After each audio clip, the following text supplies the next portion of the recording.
This is a continuation of my last video where I show you all the reasons why calories in, calories out is not everything. Yes, that is the reason how you lose weight, but if cortisol is dysregulated, you're not going to be able to do calories in, calories out. And your metabolism gets affected as well, so it is even harder to lose weight. And this episode is all about how to fix a cortisol curve that is not healthy, that is dysregulated, that is out of place, and how we can connect that dysregulated cortisol curve to perimenopause, hormonal changes and symptoms, and fix both things at the same time. Everyone's talking about cortisol these days, how cortisol can affect your attempts for weight loss. And I have been very emphatic on the fact that cortisol alone does not make you fat, and cortisol alone is not going to make you lose the weight. I know you're saying, Karen, but your last video was all about how cortisol doesn't let you lose weight. Yes, but that does not mean cortisol alone is going to fix the problem or cortisol alone creates the problem. But cortisol, if it's dysregulated, is going to make almost impossible to stick to a healthy lifestyle. Everyone told you you need to burn more calories, so exercise more, move more, and eat less in order for you to lose weight. That is technically right. A calorie deficit is what's going to make you lose fat. But when your cortisol is dysregulated, you start having symptoms that don't let you stick to your nutrition plan, that don't let you stick to your exercise plan. Why? Well, many reasons. One, you are extremely fatigued. If your cortisol curve is dysregulated and it's not letting you sleep, for example, you are going to be fatigued during the day. Who can go work out when you can barely stay awake? So does it have an effect on you sticking to your healthy lifestyle? Of course. When cortisol is dysregulated, you're going to have bigger and stronger cravings. How do you stick to your nutrition plan if you have cravings that are more powerful than your willpower? In the last video, I gave you all the reasons why cortisol is so important for women, especially in perimenopause. How cortisol dysregulations connect with the perimenopause hormonal change, and that makes almost impossible to lose weight. And I said that that's the reason why in my 6-step blueprint, where my clients lose 30 pounds on average in 6 months, cortisol is one of the most important things. Cortisol regulation. So we work, the first steps is to fix the sleep if they're not sleeping well, and fix cortisol, and those two go together, because if cortisol is not okay, you're not going to sleep. And if you're not sleeping, cortisol is going to remain high. Those are like the first things we tackle when we want to work on weight loss. It does not mean that if we fix your cortisol, you're going to magically lose the weight. You still have to do the hard work. You still have to work on your nutrition. You still have to be active. You still have to do the work. The difference is when cortisol is in healthy levels, it becomes easy to stick to a diet. It becomes easy to stick to a healthy lifestyle. Okay, so this is a continuation of my last video where I show you all the reasons why calories in, calories out is not everything. Yes, that is the reason how you lose weight, but if cortisol is dysregulated, you're not going to be able to do calories in, calories out. And your metabolism gets affected as well, so it is even harder to lose weight. And this episode is all about how to fix a cortisol curve that is not healthy, that is dysregulated, that is out of place, and how we can connect that dysregulated cortisol curve to perimenopause, hormonal changes and symptoms, and fix both things at the same time. So in this video today, I'm going to show you what are the most common cortisol dysregulations. So it would be a flipped curve of the cortisol curve. It would be high cortisol in the middle of the night. It would be a blunted cortisol awakening response, so not getting the right cortisol that you need in the morning, or having flat cortisol, which is what people know for adrenal fatigue. And the other option would be chronic high cortisol. So I'm going to show you all the options. I'm going to show you examples of my clients, their tests, how we fix it, what supplements to take, what lifestyle changes to do in order for you to fix that cortisol curve. These things take time. For you to invert your cortisol curve, it took a long time of lifestyle habits that were not good that eventually flipped your curve. So it took time. It didn't happen from one night to the next day. It is not like you drank a glass of wine and then your cortisol curve flipped. It doesn't work like that. It's a compound effect of many little things that you have been doing for a long time that took you to this place. So the same way, it takes time for you to get that cortisol curve back in place. Just a reminder that you need to be patient, okay? But you sure can get the results if you stick to the protocols I'm going to give you today. I'm going to start with my story. I am very sensitive to cortisol. I didn't know this. I know this now. When I was younger, I completely flipped my cortisol curve. And then I had it flipped for so long and didn't do anything that made it flat. So what people call adrenal fatigue. How did it start? It started because I was training for triathlons and I wanted to get lighter. I was thin and athletic. I wanted to get lighter. So I started exercising more, adding more hours. I was training like crazy. And I started restricting my nutrition. It worked at the beginning. I lost some weight. It was great. And eventually, it started not being able to sleep. I was like wired all the time. And to be honest, it felt great because I had this energy all day long. Having high cortisol can feel really good because you're like wired all day long. And if you're an A-type personality, that is fantastic because you'll become very productive. So I'm going to try to make the story not too long. First thing that happened to me was that I was waking up at 3 a.m. in the morning, absolutely ready to start the day. Like there was no point in staying in bed. I would just get up and do what? Go exercise. So my days were starting at 3 a.m. and I actually liked it because I had more hours in the day to do all the things that I wanted to do. So I started exercising at 4 a.m. My day just started there. I had a very high, fast-paced work back then, and it felt fantastic. Eventually, I started having binge attacks. It was not every day. I would restrict my nutrition a lot because I wanted to lose more weight. I don't know what was in my head, but that's a fact. And then, like once a week or after a really hard workout day, I would go on a binge day. And a binge day would be with anxiety, go buy a whole chicken and eat a whole chicken and then eat the chips and then the chocolate. Like it was out of control. Of course, I justified in my head because I'm burning so many calories that I can eat whatever I want. It's just once a week. I thought it was just okay. What happened? I started gaining weight. Of course, because I was over-restricting. But in those binge days, I was eating so many calories that I started to gain weight. Then my energy during the day changed. I started having energy crashes around 4 p.m. But they were so strong that I could not function. I had to leave my office, get in the car, fall asleep immediately. And then when I would wake up, I would keep going with my day. There was no way for me to stay awake. Like it was stronger than me. And I am that type of person that was never able to take a nap because, again, I was so wired all the time that napping for me was impossible. If you would tell me, lay down and take a nap, that was no way I would be able to take a nap. But I got to the point where I disrupted my cortisol curve completely. So I was waking up at 3 a.m. Then the second phase was I was having a cortisol crash around 4 p.m. And I needed I couldn't drive, I couldn't nothing. I just needed to sleep. And this ended up with me gaining like 30, 40 pounds. While still training for triathlons. I have never ever trained so much in my life. I would train 5 hours a day. It was crazy. And I ended up obese. How did I fix that? With all the things that I'm going to show you today. Of course, weight loss at that point was out of the picture because it was impossible. Like I would starve myself and I would keep gaining weight because I wasn't really starving myself. I mean, I was most of the time, but then the binge attacks were terrible. I completely dysregulated all my hormones, estrogen, progesterone, you name it, everything was off. So all this, the point of this video is not to tell you my story, but it's for you to understand what happens with a cortisol dysregulation. So let's just start with the first picture, which is flipping your cortisol curve. Your cortisol curve should look like this. You see, it goes up in the morning when you wake up. Cortisol is actually a great hormone. We know it as the hormone of stress, but it's a hormone of energy. Cortisol gives you energy. So cortisol is that hormone that makes you wake up when you don't have an alarm. Why do we wake up? Because we're done sleeping? Yeah, but the reason is cortisol gives you energy to get off the bed. So cortisol goes up when you're waking up, and it should go up like 160%. And then slowly start going down, and until like nighttime, it is really low because you should be calm down so you can sleep. The first scenario here is going to be a flipped cortisol curve. So this is pretty common. And it's the people that they wake up tired, or they're tired during the day, and then they get like a second shot of energy at night. And this is the girls that tell me like, no, Karen, at 10 p.m. is when I'm the most productive. I get like a second shot of energy and I do everything. This is a flipped cortisol curve. This is very common in perimenopause. And this is why many women in perimenopause feel that they're exhausted, but wired.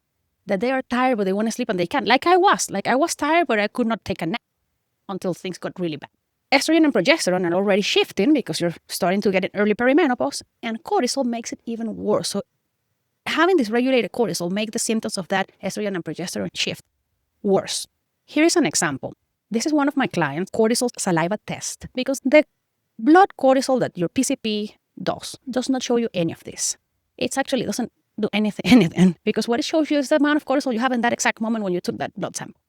And that tells you nothing. You need to take a saliva test, 4 points, so you can see the curve. So look here. This client, as you can see, her cortisol awakening response, which is that shot of cortisol when you wake up, that it should go up. The moment you wake up and the first 30 minutes, it should go up like 260% higher than when you woke up. Okay, so in those 30 minutes should rise like that. When you see this test, this never goes up. You see it wakes up at this level and it actually starts going down. There's no cortisol awakening response. It should go up at least a little bit. It's not going up nothing. This is blunted cortisol. This is a flip cortisol, at least in the morning. If you see that the shade on the back, blue, is how it should go up. And you can see here how it doesn't go up. So like you can see, it's not only blunted, it goes down, but also it starts up at night when it should be the lowest. So she's having trouble falling asleep. And then on top of that, she's waking up in the middle of the night and not able to go back to sleep. It sounds familiar, right? Yeah. This is how this looks. How do we fix this? Okay, so it's different things that we have to fix. One thing is getting her cortisol awakening response to shut, like to get that cortisol high in the morning. And the other thing we need to fix is lowering her cortisol at night. Okay? So it's two things, but it's a typical inverted flip cortisol curve. So let's start with the morning. How do we rise that cortisol? How do we create that sharp curve that goes up?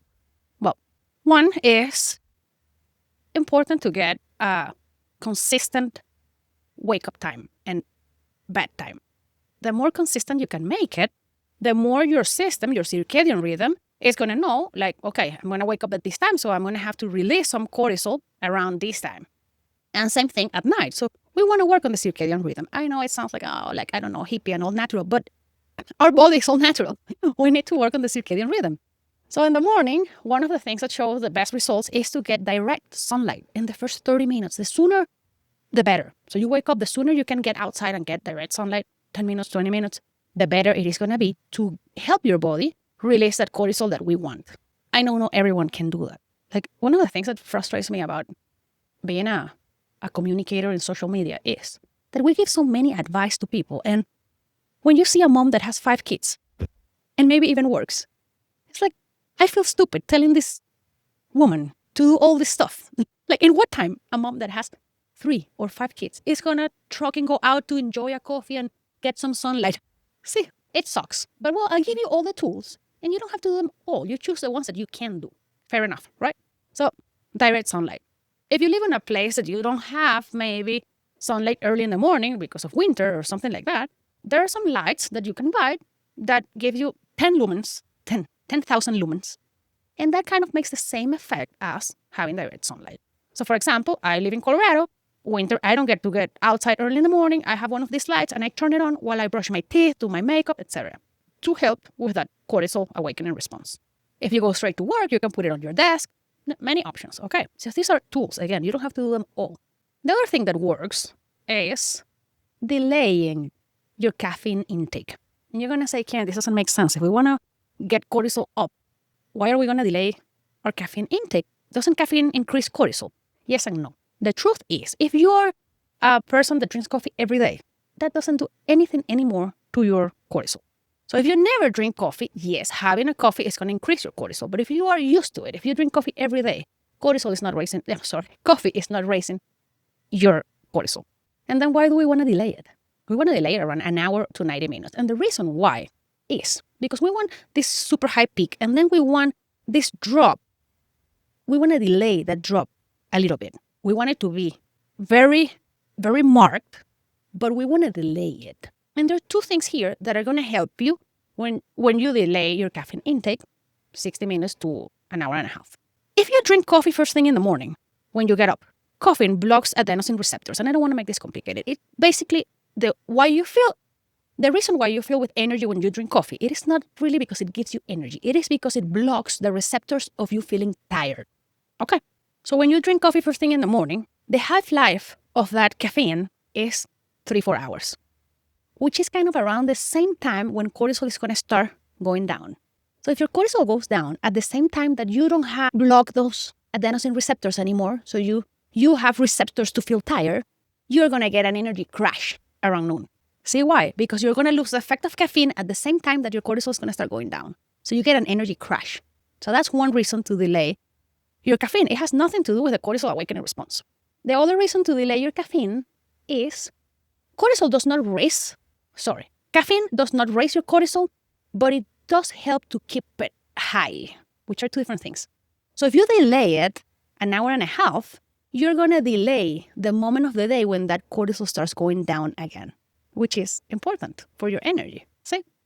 But caffeine is not going to help you increase the cortisol awakening response, bottom line. Other things that can help increase that cortisol awakening response is things that create a shot of cortisol. Exercise. If you exercise first thing in the morning, it's going to help you increase the morning cortisol. So it's going to start helping you put that cortisol curve back in place. Getting a cold shower, but who wants to get a cold shower first thing in the morning, right? But here are the tools. You decide which ones you use. There are also supplements that you can take to help you fix that morning cortisol. Between those, we can mention cortex, adrenal cortex, licorice root, viola, but you have to know if you're really having low cortisol in the morning before you start doing these things. Supplements can help a lot, but I always go first with lifestyle changes. And if that is not enough, then these are the supplements. I am not prescribing them. Do your research. They're just tools. Okay, so with that, we can fix the low cortisol in the morning. Now we need to fix the high cortisol at night. What do we do for that?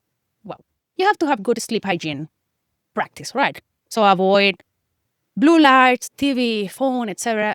And I know that's impossible because we use all these devices, but you can put on blue light blocker glasses, which I do. Every night at 7 p.m., I put my glasses.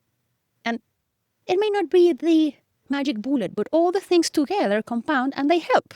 Right.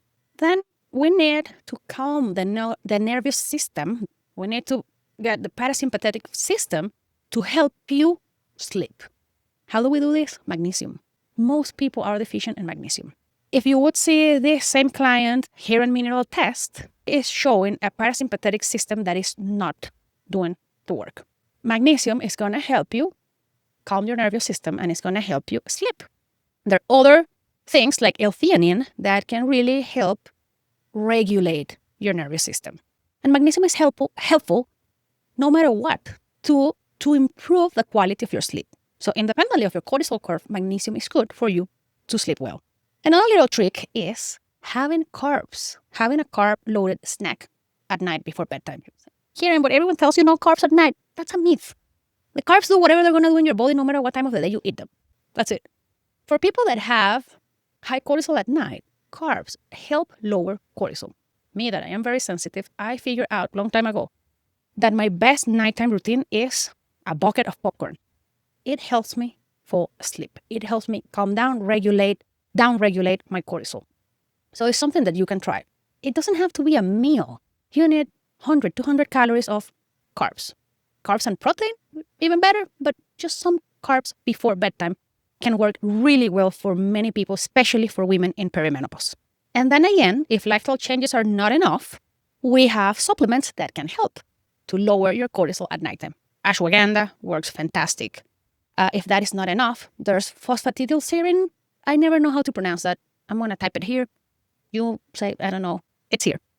And that lowers cortisol. This is a supplement that, for example, I take when I do really, really long or really high intensity runs. When that happens, it's hard for me to fall asleep at night. So I take this phosphatidylserine at night, and it helps me lower my cortisol so I can not only fall asleep, but stay asleep. Myo-inositol works really good to help you stay asleep. So for people that are waking up at 3 a.m., myo-inositol helps. There are many supplements that come with a mix, and they're usually called like cortisol manager or cortisol regulator or cortisol or adrenal soothe. Those usually have a mix of these supplements of ashwagandha, phosphatidylserine, etc. I like the approach of from less to more. Try the less potent supplements first. And if that doesn't work, then I add some. So I would go first with ashwagandha. And then if that doesn't work, I would start adding things. I don't like going, why am I going to use a gun to kill a mosquito? See what I mean? We already take many supplements. I prefer to go the less or the minimum effective dose to help you instead of overdoing it. anything that can calm your nervous system is going to help lower that cortisol at night. Breathing exercises. So if you're having trouble falling asleep at night, whatever relaxes you, taking a warm bath, making sure the temperature of the bedroom is right, trying to not have work conversations or anything that is going to activate your nervous system. We want to down-regulate it.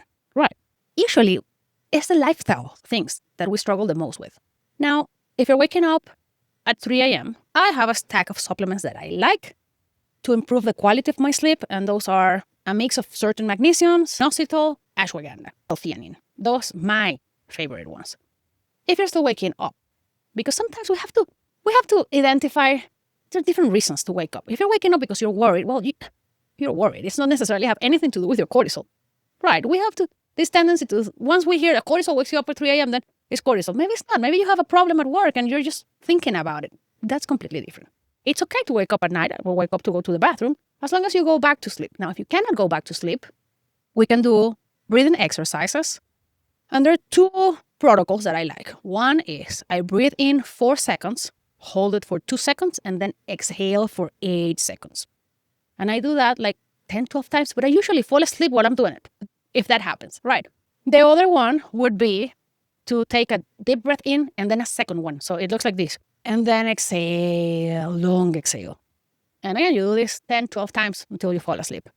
And another thing that really helps, and this is going to sound like snake oil, I know, but it works, is moving your eyes from side to side with your eyes closed. So behind your eyelids, moving your eyes side to side, side to side, side to side. That combined with the breathing should really help you go back to sleep. The problem is we don't remember these things. We wake up at 3 a.m. and we start thinking about, I don't know, the to-do list of 1 year ago, or why we didn't never answer that message from a friend a month ago. But if you remember, try these exercises and see if they help you. For women in perimenopause, there's another reason to wake up in the middle of the night, and it's night sweats, hot flashes. The question is, can you go back to sleep? So in this case, the reason of waking up is not necessarily related to cortisol. It's related to progesterone dropping, becoming estrogen dominant even if estrogen is coming down, and this damages your sleep quality, absolutely. But with the right supplements, you can help your body go back to sleep. So with this, I show you what to do if your cortisol is low in the morning, what to do if your cortisol is high at night, what to do if you're waking up at 3 a.m. And like I said at the beginning, none of this is magic. It is not like you're going to do one of these things and the next day your cortisol curve is perfect. It takes time and it needs to be consistent. It is not like I'm going to take the supplements once a week and then I'm going to look at straight at sunlight in the morning. And disclaimer here, I'm not saying to look straight at the sun, at sunlight, and you cannot be wearing sunglasses. And I'm going to do that once a week and then I'm going to expect my cortisol curve to go back to place in 3 days. It doesn't happen like that. It takes time and you have to be consistent. Do it every day until your circadian rhythm goes back to place and your cortisol starts getting in the correct shape. Here is another example of a cortisol saliva test from another client. Again, she has a blunted cortisol awakening response. It goes up less than 1% when it should be 50 to 160%. And then it's kind of normal during the day and high in the afternoon. So she did have an energy crash during the day, even though it doesn't look bad here. She felt an energy crash during the day, and then she was wired at night, and it was hard to fall asleep. And if you see, she's waking up with her cortisol high. So there's no cortisol awakening response, but it's already high. And what does that tell you? That it went up in the middle of the night, because we don't have the saliva test. We don't have the night time while she's sleeping. We don't do the saliva test in the middle of the night. But what does that tell me is, if when she's waking up, it is already high, it was high at night, even though when she goes to sleep, it's low. She goes to sleep, and if you can see here, it's low. But what happens during the night? At some point, it went up. And then she woke up, and when she woke up, there was not a jump, we should have. So she was waking up tired. Even if that cortisol was high, she feels tired because it never goes up. And then at night is when she got her second energy shot. And she was productive and good and hard to fall asleep. The other option that is not that common, but is more common in women in late perimenopause, when the ovaries are starting to shut down, is a flattened cortisol curve. So this is people that they wake up tired, they're tired all day long, it never goes up, it never dips, it's just flat. Some people, it's just flat. What do we need to do for these people? We need to increase the morning and decrease the night. So it would be the same approach that we did at the beginning. Consistent wake-up time, consistent bedtime routine, daylight early in the morning, or a lamp to help you raise that cortisol in the morning. And then we need to help the adrenals produce that cortisol. For that, we need to hydrate well, exercise, eat well, replenish depleted minerals. That's how we help our body function properly. Movement is super important. Exercise gives you an acute cortisol response. It raises cortisol. So for example, if you're the ones that have cortisol high at night, do not exercise at the end of the day because then you're going to make it worse. If you have low cortisol in the morning, you exercise in the morning. Also, if you have high cortisol at night, you can do yoga, walks in the nature, things that help you relax. But it has to be a nice walk. It cannot be a all-out walk because then again, it's not going to help you lower the cortisol. It's going to increase it. I suggest everyone take a hair mineral test because there you're going to see what you're depleted of. And you supplement the minerals that you're lacking. So you can help your system manage stress because cortisol is about stress. If you cannot manage stress, you're going to have chronic high cortisol and eventually a flipped curve. And then chronic high cortisol. This is very, very common in perimenopause. I do an energy log with my clients where I make them put how much energy they have during the day, like in the morning, midday, mid-afternoon, and at night. And we rate it from 1 to 10, where 10 is like I'm ready to go run a marathon, and 1 is like I cannot get out of bed. When I get a client that feels that the energy is kind of like the same all day, like 7, 7, 7, 7, 7, or 8, 8, 8, 8, 8, it sounds like fabulous, right? Your energy is 8 all day long. This is usually a red flag of chronic high cortisol because you should not have the same high energy all day long. We get tired. Like it cannot be that at night I have the same energy that I had early in the morning. It should not be like that. So it is a red flag of high chronic cortisol. And this is the one that creates belly fat, that belly that people call cortisol belly. Like they look thin, but they have a big belly. It's terrible for mood. You're irritable all day long, so you bark at people. Like you cannot handle stress. You're in a bad mood, cranky. You have cravings, but you're wired all day long. This is so common in perimenopause because it's the effect, like we talk, like the possible effect of all the hormones changing, right? And this makes all the perimenopause symptoms even worse because when your ovaries start shutting down, your source of hormones is your adrenals. And the adrenals can only produce a certain amount of hormones. So when your cortisol is high, there's no capacity for the adrenals to produce the other hormones. And that's what people call and say that cortisol is stealing your other hormones. It's not like it's stealing it. It's stealing the capacity to produce hormones. So the body is going to prioritize cortisol because cortisol is fight or flight response. So for your system, cortisol is more important than progesterone. If you have chronic high cortisol, you're going to produce less progesterone. So you're already not having progesterone because your ovaries are shutting down, and the only production of progesterone that you should probably have would come from the adrenals, but the adrenals are busy making cortisol, so they don't produce it. And that's why it's like a ball, and you get really bad symptoms of perimenopause. Why some women go through perimenopause like nothing and others suffer so much? Because of these things. When you have other hormonal issues, when, like I say, the grass is not green, it's yellow, well, everything that you throw there is going to make the grass burn. If you have chronic high cortisol, what should you do?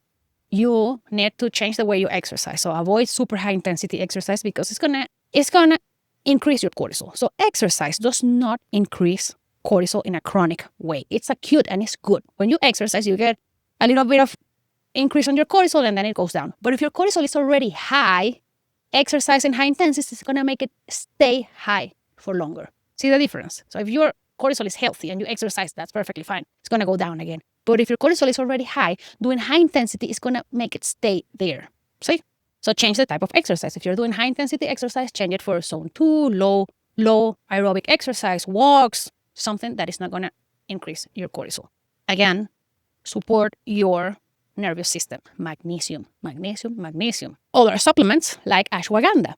So ashwagandha, if you have like the examples before, low cortisol in the morning, you should not take ashwagandha during the day. You should leave ashwagandha for nighttime, right? But if you have high chronic cortisol, you can take ashwagandha during the day to help your body manage the stress, reduce that cortisol in general. The supplement stack that I mentioned for sleeping to help you sleep better, the better you sleep, the more regulated is going to be your cortisol because if we don't sleep, that increases your cortisol. So if you have high chronic cortisol and on top of that, you're not sleeping well, you're never going to downregulate that cortisol. The first step is going to be to fix your sleep. And then you can work on fixing your cortisol during the day. But if you don't fix the sleep, it's going to be really hard to regulate your daytime cortisol. So now I've gave you all the tools and possible options on how to fix a dysregulated cortisol. If you're not sure if you have it high, low, if you're confused, take a test. It's a test that you can do at home. You collect your saliva, you put it in the mail, you send it, and you get your results. And ideally, get some help from a health coach, a doctor, a functional medicine practitioner, someone that can guide you to fix this cortisol dysregulation that you may be having. I am available. You can always send me an email. I'll be happy to help. And I'll see you on the next one.